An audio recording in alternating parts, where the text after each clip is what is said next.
Hello guys, इस RS classes में आपका स्वागत है। गाइस, इस लेक्चर में हम कुछ इम्पोर्टेंट क्वेश्चन के बारे में चर्चा करते हैं। आज का अपना पहला क्वेश्चन है, गंगा के मैदानों की पुरानी पछाड़ी मिट्टी क्या कहलाती है?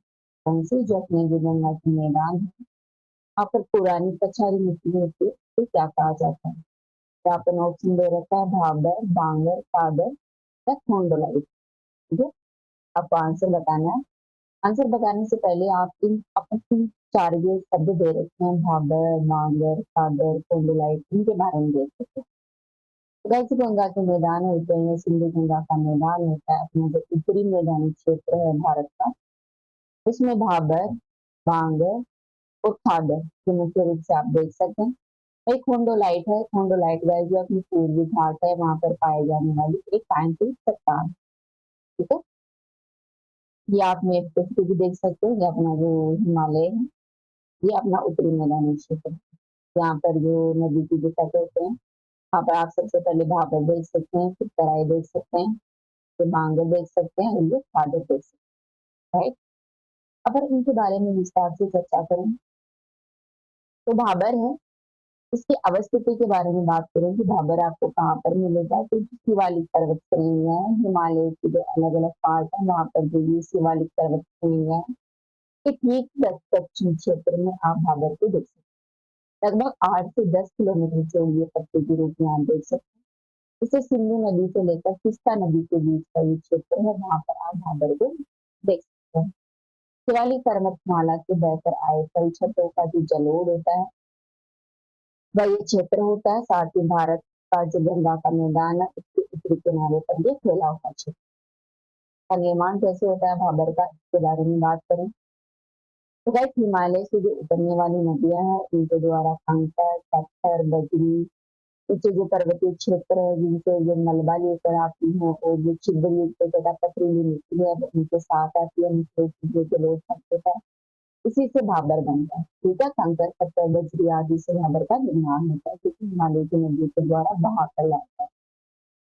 भाबर की विशेषता की बात करें तो ये अत्यधिक पारगम्य, ताकि चट्टानों की सांद्रता के कारण गाइस यहाँ पर धाराएं हैं वो गायब हो जाती हैं।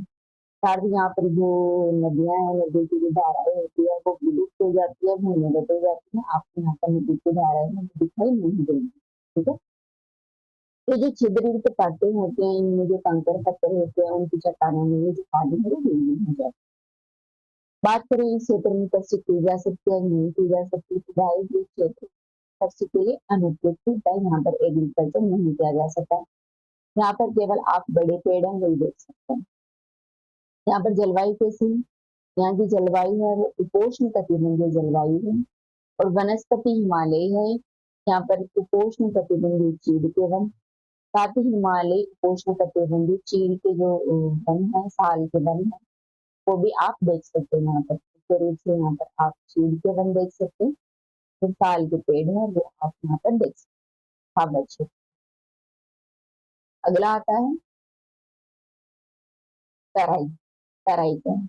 तो तराई है वो अपना जो उत्तरी भारत है, साथ ही जो दक्षिण नेपाली क्षेत्र है, वहां पर आप देख सकते हैं जो हिमालय की निचली पर्वत श्रृंखलाओं के समानांतर आपको मिलता है। यह मुख्य रूप से लहरदार पूर्वी दलदल भूमि की उत्पत्ति होती है, जो कि पश्चिम में यमुना नदी से लेकर पूर्व में ब्रह्मपुत्र नदी तक फैली हुई है। ठीक है, मतलब जो अपना मान लीजिए अपना इंडिया है, ये जो उत्तरी क्षेत्र है पूरा यमुना नदी से लेकर ब्रह्मपुत्र नदी तक, यूपी से लेकर आप जो असम में जो क्षेत्र आ जाते हैं, नॉर्थ से अपना जो पूर्वोत्तर क्षेत्र आ जाता है, तो सभी तराई क्षेत्र में इंक्लूड है। गाइस, तराई है वो भाबर के जो दक्षिणी क्षेत्र है वहां पर स्थित होता है और उसके समानांतर चलता है। सबसे ऊपर क्या आता है? भाबर आता है। भाबर के नीचे आप देख सकते हैं तो लगभग 20 से 30 किलोमीटर चौड़ी पट्टी के रूप में पाया जाता है। यहाँ पर मिट्टी के कण होते हैं वो महीन जलोढ़ के रूप में होता है, जो कि जंगलों से रूप से ढका रहता है। कंकड़ पत्थर कम मिलते हैं तराई में। भाबर की गाय जो भाबर जो क्षेत्र होता है जहाँ पर नदियां भूमिगत हो जाती है, वो तराई क्षेत्र में सतह धरती में आ जाती है। और ये मुख्य रूप से जो क्षेत्र होता है वो दलदली क्षेत्र होता है।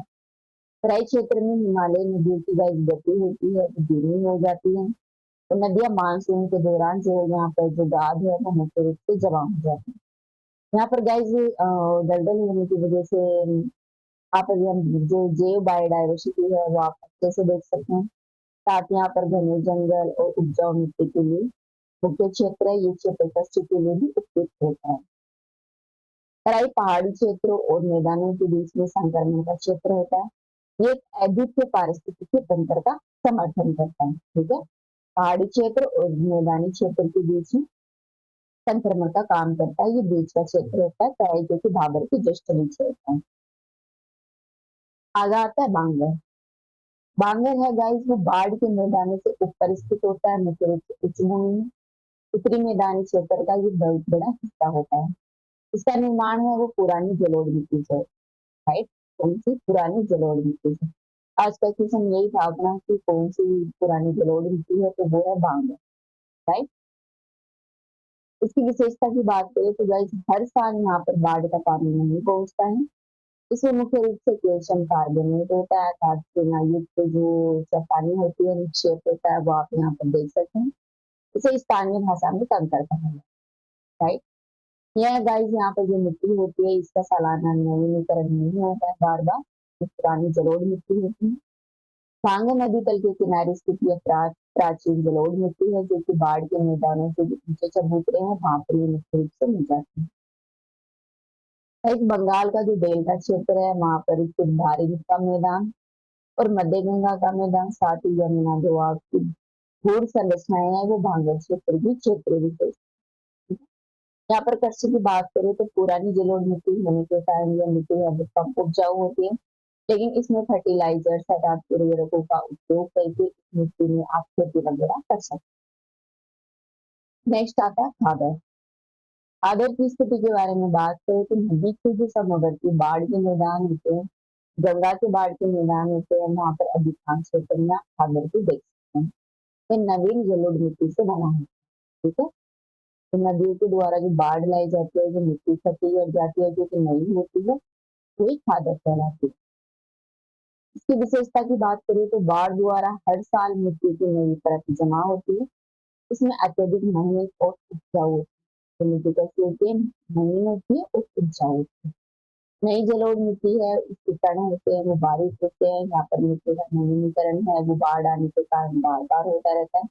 तो यहाँ पर कैल्शियम का जमाव है वो भी नामात्र होता है, वो न के बराबर होता है। यहाँ पर मुख्य रूप से गहन कृषि की जाती है। ठीक है, मतलब बढ़िया एग्रीकल्चर यहाँ पर की जाती है। ये हो गया खादर के बारे में। मुख्य रूप से अपन देख लेते हैं कि खादर और बांगर में अंतर क्या होता है। एक तो बांगर होता है वो बाढ़ स्तर से ऊपर होने के कारण यहाँ की मिट्टी है वो कम उपजाऊ होती है। जो खादर की मिट्टी है वो बाढ़ स्तर से नीचे होने के कारण अत्यधिक उपजाऊ होती है। बांगर है कि मिट्टी चूने की गांठों से प्रचुर मात्रा में यहाँ पर कैल्शियम कार्बोनेट प्राप्त करती है, नीचे पर वो देख सकते हैं। ये खादर मिट्टी है वो जिसके कण होते हैं वो बारीक होते हैं, ये मिट्टी चिकनी होती है, यहाँ पर चूने की मात्रा नहीं होती है। तो अपन देख लेते हैं खोंडेलाई क्या है। खोंडेलाई गाइस, ये जो खोंडेलाइट है ये चट्टानी होती है जहाँ पूर्वी भारत है, पूर्वी जो घाट है भारत का, वहां पर आप देख सकते हैं कि उड़ीसा, आंध्र प्रदेश, तमिलनाडु का जो घाट क्षेत्र है, तटीय इलाका है, वहां पर बहुत प्रकार की जो चट्टान है वो देख सकते हैं, जो कि फोलिएटेड कायांतरी चट्टान है। का नामकरण है वो उड़ीसा के खोंड जनजाति के नाम पर रखा गया है, जो कि इनका निवास क्षेत्र है। यहाँ पर खनिज की बात करें तो इसमें क्वार्टजाइट, फेल्सपार, गार्नेट, सिलिमेनाइट आदि से बनी हुई ये चट्टानें होती है। ऐतिहासिक महत्व के बारे में बात करें तो यह ओडिशा की वास्तुकला की रीढ़ की हड्डी है। यहाँ पर गाइस पुरी का जगन्नाथ मंदिर, कोणार्क का सूर्य मंदिर और लिंगराज मंदिर है वो कहा जाता है कि इसी पत्थर से बना हुआ है। आर्कियोलॉजिकल सर्वे ऑफ इंडिया के अनुसार अर्थात भारतीय पुरातात्विक सर्वेक्षण के अनुसार जाजपुर ओडिशा के खोंडेलाइट स्तर पर गाइस 1300 साल पुराना बौद्ध स्तूप है वो हाल ही में थोड़े समय पहले खोजा गया। ठीक है, ये हो गई अपनी जो खादर डांगर क्षेत्र होता है जो कि भारत के उत्तरी बाढ़ के मैदानों में आप इसको देख सकते हैं। अति ये खोंडेलाइट चट्टान है। अपना नेक्स्ट क्वेश्चन है, माही कंचन या फिर माही धवल किस किस्म की फसल से संबंधित है? गाइस बताइए, दो फसल दे रखी है, माही कंचन और माही। गाइस ये मक्का की वेराइटी है। तो मक्का के बारे में यहाँ पर विस्तार से चर्चा करेंगे। तो गाइस, भारत में मक्का उत्पादन की बात करें तो भारत है जो विश्व में सबसे पांचवा है, वो लार्जेस्ट मक्का उत्पादन करता है। कौन सा स्थान रखता है? पांचवा स्थान रखता है भारत मक्का उत्पादन में वर्ल्ड में। गाइस, भारत में राइस और बीट्स के बाद में तो गेहूं और चावल के बाद में जो मक्के की खेती होती है, तो तीसरे नंबर की खेती है, जो कि अनाज फसल के रूप में है। ये देश के कुल खाद्यान्न उत्पादन में गाइस 10% योगदान। ठीक है। इसके प्रमुख उत्पादक राज्यों के बारे में बात करें, कर्नाटक, मध्य प्रदेश, बिहार, तमिलनाडु, तेलंगाना, महाराष्ट्र, आंध्र प्रदेश आदि राज्य है जहाँ पर इसकी खेती है वो अच्छी खासी। ठीक है। मक्के का उत्पादन है गाइस वैसे तो पूरे संपूर्ण रूप से किया जाता है, लेकिन मुख्य रूप से खरीफ की फसल के रूप में इसका उत्पादन किया जाता है। 85% फसल का उत्पादन है वो खरीफ की फसल के रूप में किया जाता है। वहीं रबी की फसल के रूप में इसका उत्पादन है वो मुख्य रूप से तमिलनाडु में किया जाता है। भारत मुख्य रूप से जो भारत है वो मक्के का जो निर्यात करता है, बांग्लादेश, वियतनाम, नेपाल, मलेशिया और श्रीलंका को करता है। ठीक है। वहीं अमेरिका, चीन और ब्राजील है, ये तीन मुख्य देश हैं जहाँ पर सबसे ज्यादा मक्के का उत्पादन होता है। इसका लगभग गाइस 60% मक्के का उत्पादन है मुख्य रूप से पशुओं और मुर्गी के चारे के रूप में किया जाता है। 20% मक्के का जो यूज है वो मनुष्य के द्वारा किया जाता है। अब मक्के की खेती के बारे में चर्चा करें, खेती के लिए क्या कुछ ही होता है। तो गाइस, यह एक बहुमुखी फसल है जिसे आनुवंशिक उपज क्षमता के कारण इसे अनाज की रानी कहा जाता है।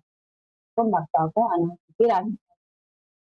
जलवायु और टेम्परेचर के बारे में बात करें तो ये पाले के प्रति संवेदनशील होती है। जब ये अंकुरित हो रही है मुख्य रूप से ये 15 डिग्री सेल्सियस से ऊपर के टेम्परेचर की आवश्यकता होती है। 45 डिग्री सेल्सियस टेम्परेचर है वो सहन कर सकती है गर्मी में। पाला रहित अवधि इसको चाहिए होती है, मतलब पाला जहाँ पर ठंड वगैरह ज्यादा हो, वहाँ पर मक्के का उत्पादन नहीं हो सकता। सौर विकिरण के प्रति गाइस ये अत्यधिक संवेदनशील होती है। जब मक्के का जो अनाज भर रहा होता है उसमें प्रकाश की अच्छी खासी आवश्यकता कि खरीफ की फसल होने के कारण वर्षा ऋतु में मुख्य रूप से होती है। तो यहाँ पर 25 से 75 सेंटीमीटर जो अर्ध शुष्क क्षेत्र है वहां पर ये फसल होती है।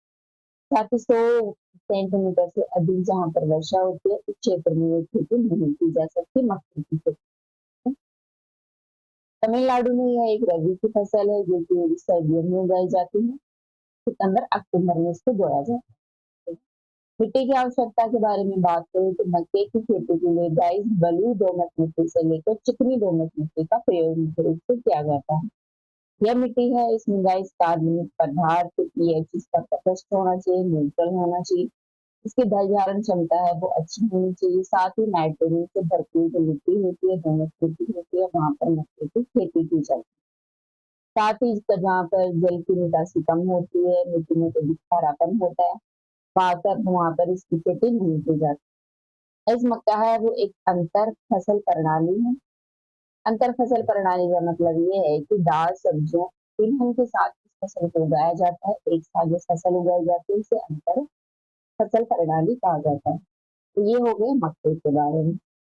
अपना नेक्स्ट क्वेश्चन है, प्रसिद्ध विरूपाक्ष मंदिर कहाँ है? गाइस, यहाँ पर ये एग्जाम्पल दे रखे हैं, ऑप्शन दे रखे हैं। आप मुझे बताइए कि विरूपाक्ष मंदिर कहाँ है, कमेंट में। मैं आपको विरूपाक्ष मंदिर के बारे में डिटेल से बताऊँ। ठीक है। तो विरूपाक्ष मंदिर है वो इसकी उत्पत्ति और विकास के बारे में बात करें, क्योंकि 7वीं शताब्दी में इस मंदिर का विकास हुआ था, जो कि हम्पी का सबसे पुराना और प्रमुख मंदिर माना जाता है। 14वीं शताब्दी में गाइस इस मंदिर का संरक्षण है वो विजयनगर साम्राज्य के द्वारा किया गया था, और वर्तमान परिसर का निर्माण भी है वो विजयनगर साम्राज्य के तहत किया गया। या इस मंदिर के प्रमुख देवता है वो भगवान शिव है, विरूपाक्ष भगवान शिव को कहा जाता है। इस मंदिर का निर्माण है वो विजयनगर शैली में किया गया है। विजयनगर जो वास्तुकला की किया गया है। विजयनगर शासक थे पारुल देवरो सेकंड। इनके नायक थे लक्कन दंडेसा। इनके द्वारा इस मंदिर का निर्माण किया गया था, किसका? लक्कन दंडेसा के द्वारा, जो कि देवरो सेकंड के नायक थे, तो इनके टाइम पे किया गया। यह मंदिर है कर्नाटक के विजयनगर जो जुड़ा हुआ करता था तुंगभद्रा नदी हम्पी, वहां पर ये लोकेटेड है तुंगभद्रा नदी के दक्षिण में जो कि हम्पी में है। वहां पर इस मंदिर का निर्माण किया गया था। आज की क्वेश्चन का आंसर क्या हो गया? हम्पी में ये मंदिर है। कौन सी नदी के तट पर? ध्यान रखना, तुंगभद्रा नदी के तट पर ये लोकेटेड है दक्षिण। ठीक है। इसके अलावा गाइस इस मंदिर को यूनेस्को वर्ल्ड हेरिटेज की मान्यता भी दी गई है। ये देख सकते हैं आप फोटो में, विरूपाक्ष मंदिर है। इस मंदिर के बारे में बात करें तो गाइस ये मुख्य रूप से त्रिभुजाकार मंदिर है। मैप में आप देख सकते हैं त्रिभुजाकार मंदिर है ये। इसे पामपापति मंदिर के नाम से भी जाना जाता है जो कि हम्पी का सबसे प्राचीन मंदिर है। यह मुख्य मंदिर है जो कि पूर्व मुखी है। इसमें दो बड़े आंगन है जो कि एक दूसरे से जुड़े हैं। तो मैथमेटिकल संरचना के बारे में बात करें तो मंदिर की संरचना और सजावट है उसमें दोहराए जाने वाले पैटर्न है वो आप देख सकते हैं जो कि फैक्ट्री की अवधारणा को दर्शाते हैं। जो मंदिर है वो त्रिभुजाकार तो है ही। गंगा मंडप के बारे में बात करें तो इसका निर्माण है वो कृष्ण देव सेकंड में करवाया। कृष्ण देव ने करवाया था 1510। ठीक है, जो कि विजयनगर शासक थे। साथ ही इन्होंने प्रवेश द्वार टावर का निर्माण भी यहाँ पर करवाया था जो कि भीतरी प्रांगण तक पहुंचता है। इसके साथ ही गाइस यह मंदिर है। यहाँ पर दिसंबर महीने में भगवान विरूपाक्ष और देवी पंपा, विरूपाक्ष है वो अपने शिव जी हैं, देवी पंपा पार्वती है, इनकी विवाह और सगाई समारोह के साथ इनका वार्षिक का आयोजन किया जाता है। इस मंदिर की वास्तुकला के बारे में बात करें तो गाइस जो मंदिर है वो द्रविड़ वास्तुकला में निर्मित किया गया है। जहाँ पर भव्य गोपुरम अर्थात ऊंचे द्वार है जिन पर विभिन्न देवी देवताओं के पौराणिक दृश्य है वो आप देख सकते हैं। साथ ही जानवरों को भी यहाँ पर दर्शाया गया है। गर्भगृह के ऊपर गाइस एक शिखर बना हुआ है जिस पर जटिल नक्काशी की गई है। यहाँ पर स्तंभों वाला होल है, एक संलग्न दीवार है, साथ ही जल भंडार भी है। तो ये हो गया विरूपाक्ष मंदिर के बारे में। अब अपन थोड़ी सी डिटेल देख लेते हैं हम्पी के बारे में। गाइस हम्पी है वो मध्य कर्नाटक में लोकेटेड है तुंगभद्रा नदी के किनारे पर स्थित है जो कि यूनेस्को वर्ल्ड हेरिटेज साइट। ठीक है। ये लगभग 4200 हेक्टेयर क्षेत्र में फैला हुआ है जहाँ पर 1600 से अधिक स्मारक है, मंदिर, महल, स्ट्रक्चर है वो आप देख सकते हैं। हम्पी है वो गाइस किसी समय में विजयनगर साम्राज्य की राजधानी हुआ करती थी जो कि अपने ऐतिहासिक और पुरातात्विक स्थल के लिए जानी जाती है। हम्पी के स्मारक है गाइस विजयनगर वास्तुकला की प्रकाशता को प्रदर्शित करते हैं जो कि द्राविड़ शैली और भारत तथा इस्लामी शैली का संकलन दर्शन आप देख सकते हैं। इन शैलियों का यहाँ पर प्रभाव है, द्राविड़ शैली का, भारतीय शैली का और इस्लामिक शैली का। अब हम देखा इफेक्ट देख सकते हैं। इसके साथ ही हम्पी की स्थापत्य कला के बारे में बात करें तो विठल मंदिर परिसर में उत्तर पूर्व से यहाँ पर नक्काशीदार स्तंभ है, प्रतिष्ठित पत्थर का यहाँ पर रथ शामिल है। इसके अलावा राजसी परिसर में यहाँ पर कमल महल है, हाथी अस्तबल जैसी भव्य संरचना बनी हुई है। वहीं यहाँ पर हजाराम मंदिर अपनी जटिल पत्थर नक्काशी और तरह से गए पैनलों के लिए प्रसिद्ध है। वहीं यहाँ पर विशाल विरूपाक्ष मंदिर है जो कि हम्पी के सबसे प्राचीन और पवित्र स्थलों में से एक। यहाँ पर प्रमुख संरचनाएं हैं कृष्ण मंदिर, नरसिम्हा गणेश, हेमकुंडा मंदिर, अच्युत देवरोल का मंदिर, विठल मंदिर, पट्टाभी सीताराम मंदिर है ये, और लोटस महल यहाँ पर मुख्य रूप से आप देख सकते हैं। हम्पी के खंडरों को सन 1800 ईस्वी में कर्नल कोलिन मैकेंजी नामक एक इंजीनियर ने और पुरातात्विक युद्ध में प्रकाश में लाया। तब लाया गया था 1800 ईस्वी में इसको प्रकाशित किया गया था जिसके द्वारा कर्नल कोलिन मैकेंजी, ध्यान रखना कर्नल कोलिन मैकेंजी, राइट। ये हो गया हम्पी के बारे में। 19 क्वेश्चन है, मानव शरीर में किस अंग की हड्डी सबसे लंबी होती है? ये तो पता ही होगा आपको। तो जान की जो हड्डी होती है वो सबसे लंबी होती है और सबसे छोटी हड्डी कान की होती है। कान के पास में जो हड्डी होती है वो गाइस सबसे छोटी। ठीक है। तो इस वीडियो में इतना ही, नेक्स्ट वीडियो में फिर मिलते हैं। अभी के लिए थैंक यू।